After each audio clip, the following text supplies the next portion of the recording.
Welcome. Welcome, everyone. I am AverageKid. Your host of AverageKid And AverageKid Presents. That's right, yeah. And you have caught us on another episode of Explain It Like I Am 7 Arena Tutorials. We're going through the Magic the Gathering Arena initial tutorials and color challenges and beyond to see if we can learn through the eyes of a child how to play this magnificent game. Like the skills of a man. Sure, we'll go with that. Because you're a man. That's true. Last time we left off, we had started playing with our blue deck, and we were learning what that is all about. And do you remember what our blue deck is good at? Yes. What's it good at? Flying. Yeah, it's got a lot of flying creatures.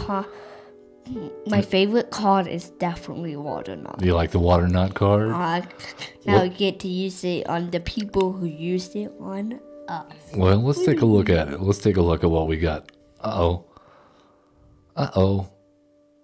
Technical difficulties. Well, let's try. Always those. There we go.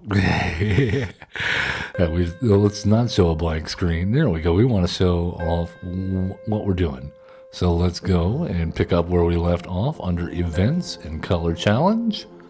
Head over to Blue and check out our deck.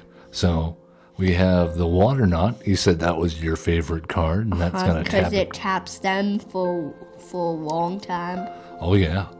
I can see why they call it Water Knot, because he's in a knot of water. He's all tied up with water. Isn't that crazy?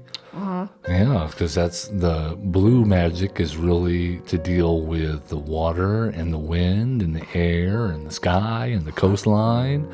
I don't know what the wall has to do. I don't know what the wall has to do with blue. The deck blue. The walls are actually in a lot of different colors. This specific wall, though, the reason why it's blue is probably because it has that nifty ability, Scry 1, where it says, look at the top card of your library. You may put that card on the bottom of your library. So you could keep it on top, or you can put it on bottom if you don't want it. And that brings us to one of the other good things that blue magic is really good at in Magic the Gathering. And that is manipulating or messing with your deck, whether that's drawing more cards than you normally would be able to. Because you can draw 2 cards. You can draw a lot of cards. Like 5. Yeah. You can draw so many cards you won't be able to count. Yeah, and so this helps us when we're drawing cards because we want to draw cards that we want.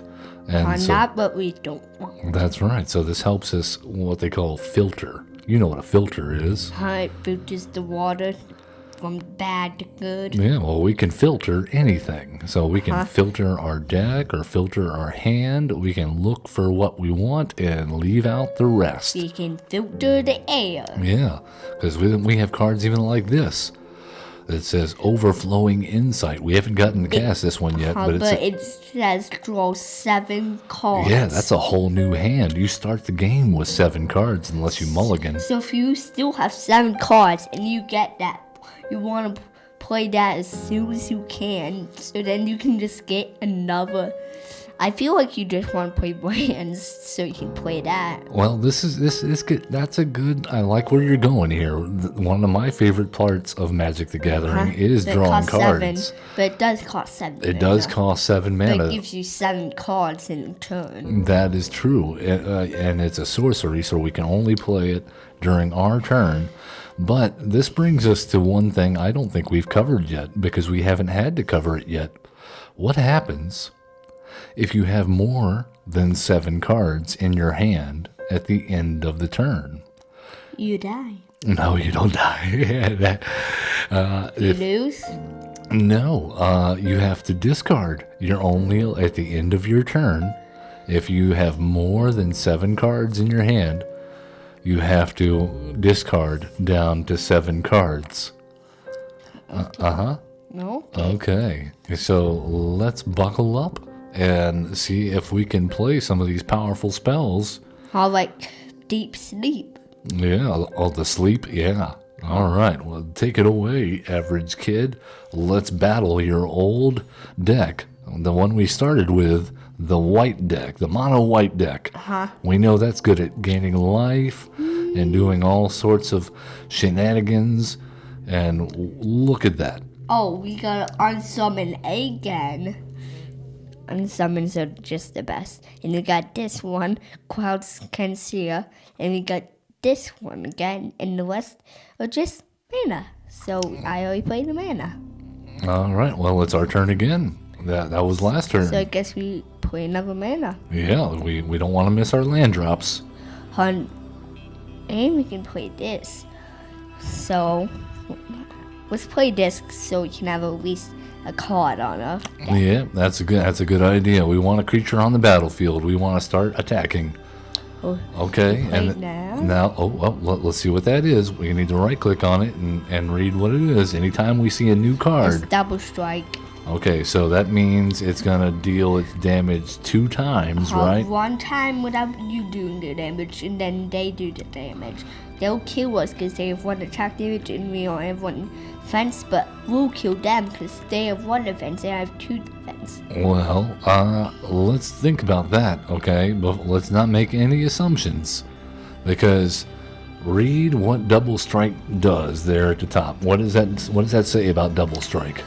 This creature deals both in first strike, regular combat damage. Does not apply when creatures fight. Okay, so that last part we'll probably cover when we play green, but the important part to remember there is that it deals first strike damage and then regular combat damage. So remember when we had our white deck and there was a creature that we could give first strike? Do you remember that? It had the ability to give it first strike? No. If we paid mana, it was one of its abilities. Oh, yeah. Yeah. So a creature with double strike, if it fought or if it was blocked by a creature with first strike, then they would both deal the first strike damage first to each other at the same time. And then, and only if they were both left alive, then they would deal regular combat damage. Now, our Waterkin Shaman does not have first strike. Okay. Probably we'll just fly over it because we have flying. Okay. No, it does not have flying. We need to read our cards every single time. Do not assume that you know what that card does just because you saw the word flying on it. Because always read your card, read kids. it all the way. Don't stop until you finish reading the card and you understand what it means. This is what it looks like, kid. Right click. Okay. We need to read what the card says. Whenever a creature you control with flying enters, Wild Shaman gets 1/1 until end of turn. So, it does not get flying. Creature with flying will make it bigger. It gets bigger when you play a creature with flying. If you play this, then you exactly. can play this, and then it'll get bigger, so then it can resist this. So do you?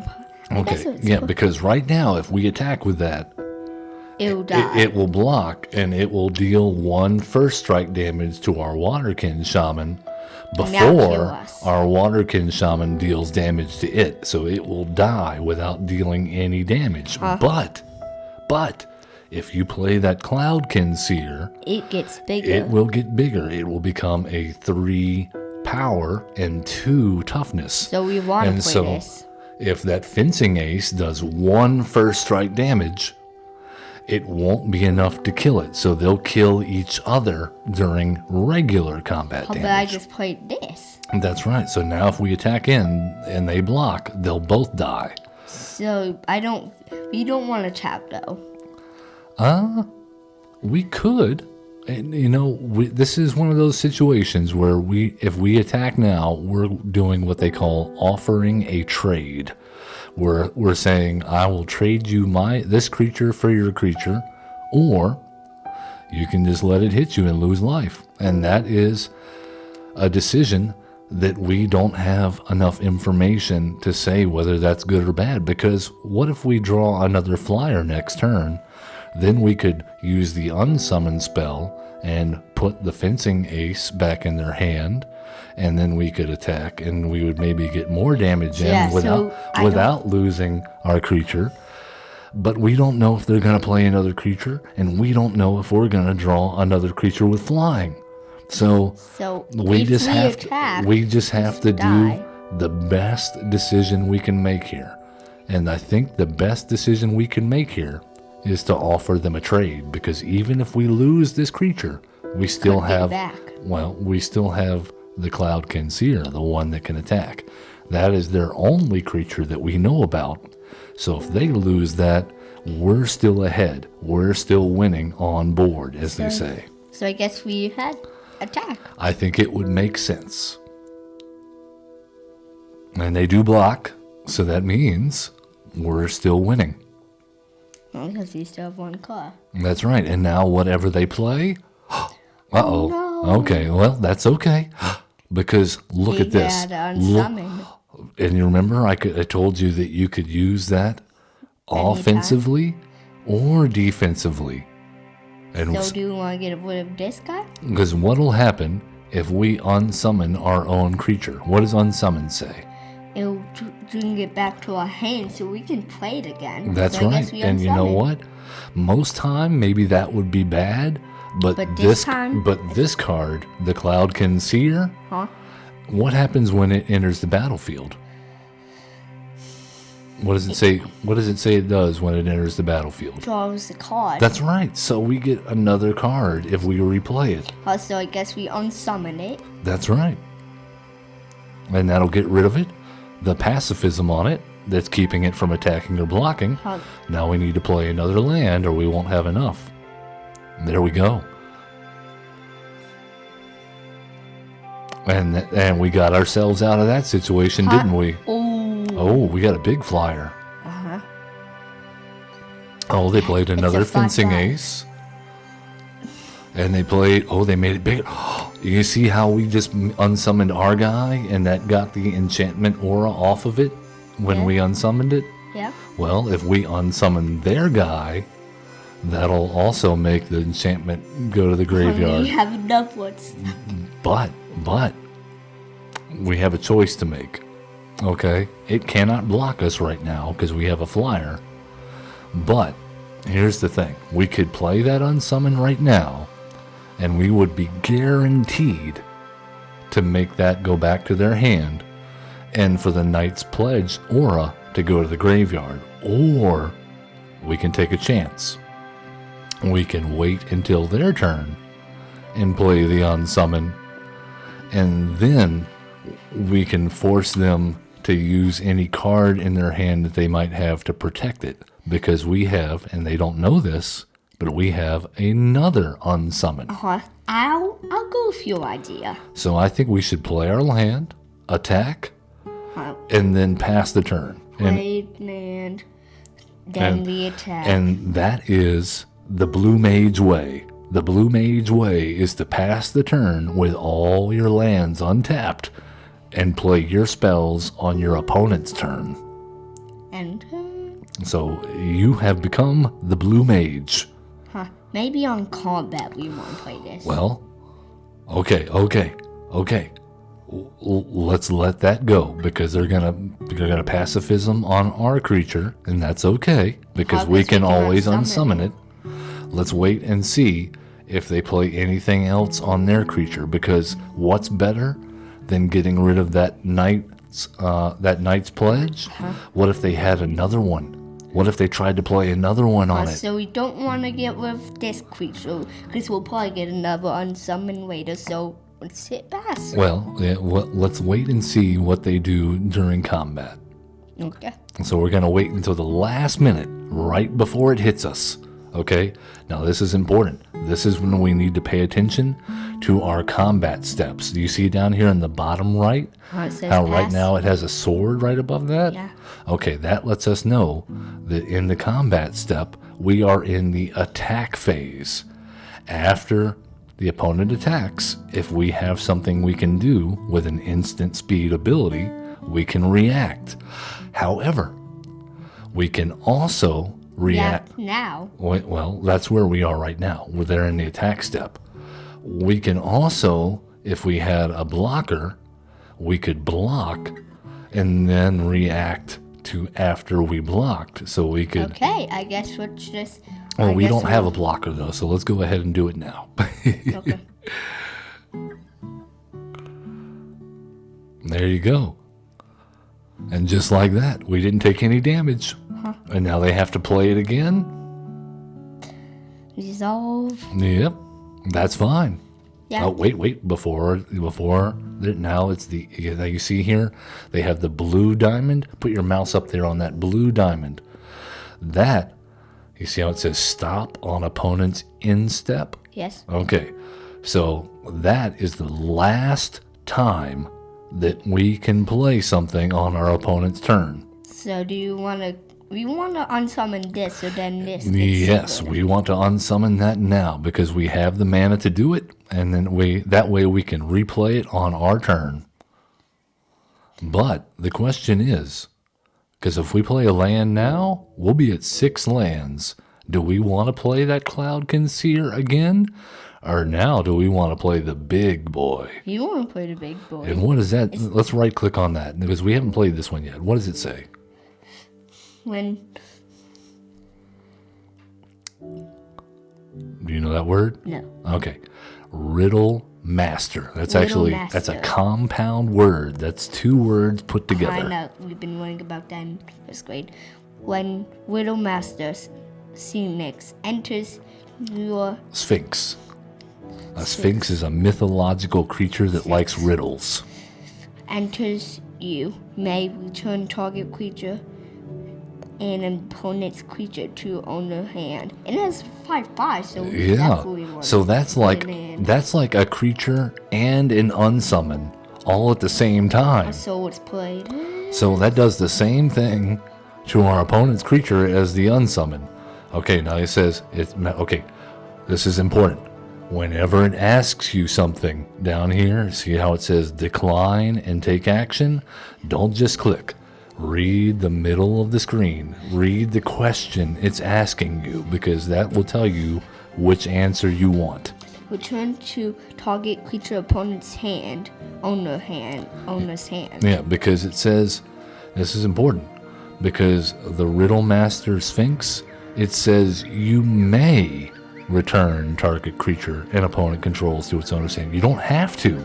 You can, or you can choose not to. But we want to. We want to in this time. So we just take action. Yes. Point. All right, and there you go. And now they're having to replay that same creature over and over and over again. Huh? Oh, and they got another Knight's Pledge, but that's okay because we're so far ahead now.